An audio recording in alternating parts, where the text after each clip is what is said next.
कृष्णाने शिकवलं. त्या वैरामध्ये मनामध्ये आडी नसावी, मनामध्ये वाईटपणा नसावा, थोड्या काळात फक्त वैर असावं. आम्ही कायम मनामध्ये दुश्मनी धरून ठेवतो.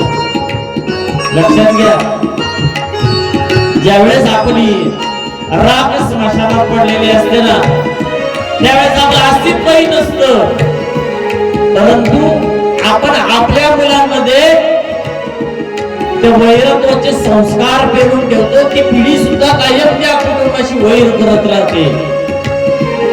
कृष्ण आम्हाला प्रेम शिकवलं होतं.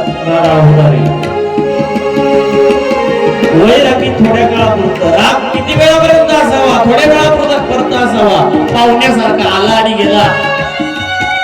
आम्ही कायमच करून घेतो राग, कायमचा राग नसावा, राग पाहुण्यासारखा असावा, थोड्या वेळापुरता आला, चहा पिला आणि पाहुण्या कसा निघून गेला असा राग निघून जाणारा असावा, तर आमचं जीवन आनंदी होणार.